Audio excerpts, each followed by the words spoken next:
So hello everyone, and thank you so much to tuning into Canada and beyond. If you are already subscriber, thank you so much for coming back to our channel. And if you are not subscriber, please make sure to subscribe to this channel so that you do not miss any of our future videos. Today we are going to be diving into Canada's recent political shakeup, a cabinet shuffle under newly appointed Prime Minister Mark Carney, with the specific focus on the changes in immigration leadership. With the 2025 federal election coming up, this could have some big implications for the future of Canada's immigration system. So let's break it down. So this is the new immigration minister, and her name is Rachel Bandan. And this guy right here, Mark Miller, he is out of the office and he is honestly nowhere to be found. Before we get ahead into this video, I want to tell you guys something. In the past 3 years, Canada's immigration system was a mess. We brought in too many people, we overwhelmed the system, we kept issuing visas across different programs, and we brought too many students. Now we are at the point where both people who are born here and the immigrants, they both are struggling. There are no jobs, there is no affordable housing, and let's not forget Trump tariffs, they are just icing on the cake. Canada's stock market is down, Canadian dollar is also devaluing. It's a perfect storm. Now, I'm not trying to be a Debbie Downer here or sound ominous about the situation in Canada, but these are the issues we are facing, and people who are living in Canada right now, they definitely know this. But it won't stay like this forever. I'm very much optimistic about the Canada's future, but at the same time, we cannot ignore the mismanagement of previous government. So let's dive into today's video. First, let's talk about the new face in charge of immigration, Rachel Bandan. She is now Canada's immigration minister, taking over from Mark Miller. But who exactly is Rachel Bandan? Well, she is member of parliament from Outremont, Quebec, and has had quite a career in Canadian politics. Bandan has held several key roles such as Minister of Official Languages, Parliament Secretary to the Deputy Prime Minister, and Minister of Small Businesses, Export Promotion and International Trade.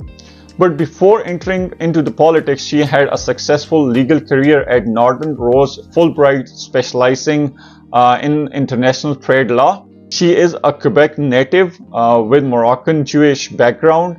Bandan brings a unique perspective to the table. She holds a joint Bachelor of Civil Law in Juris Doctor from McGill University and has taught law at University of Montreal. With nearly a decade of experience, she is ready to tackle the challenges of immigration policies in Canada. Now, with the new Prime Minister in power, Canada's immigration policy is expected to shift. Mark Carney, the new Prime Minister, hasn't fully revealed his whole plan yet regarding Canada's immigration, but we can look at his previous statements to get an idea of what approach he is going to implement. Carney has talked about capping immigration to what he has called a sustainable pre-pandemic trend.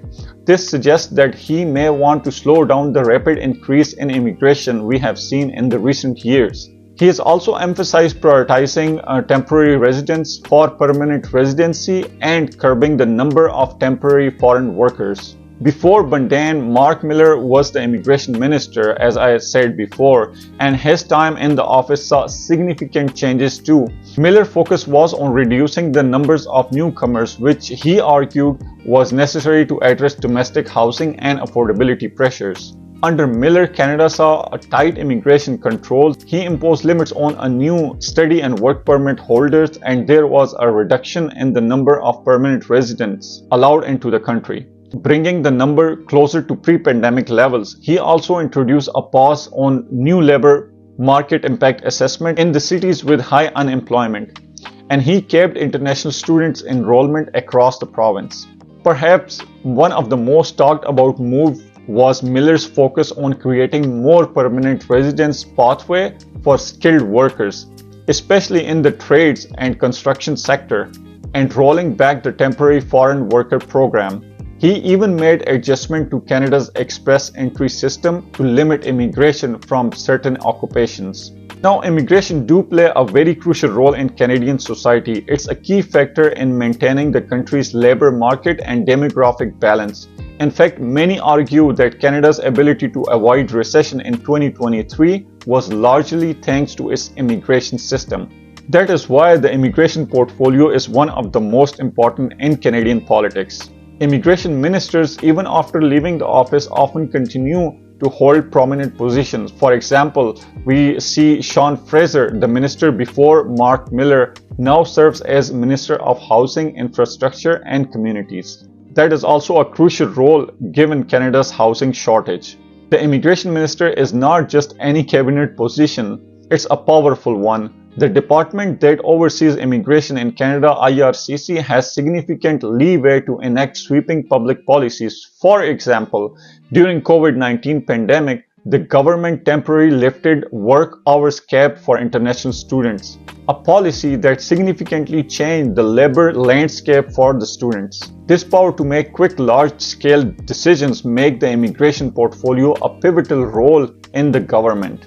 And as we have seen in the past, ministers, even after they leave the position, they remain influential figure in Canadian politics. So what's next for Canada's immigration system under Rachel Bundan? Well, with the federal election coming up in 2025, which is this year, all eyes will be on how the government approaches the immigration.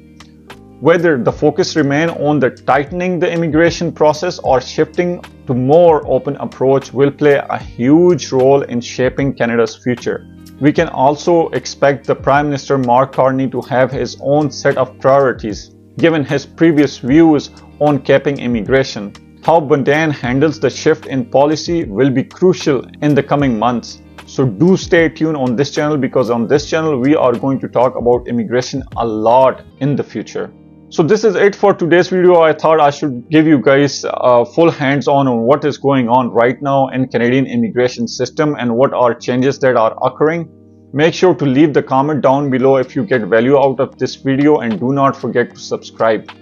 This is it for today, and we will see you in the next video.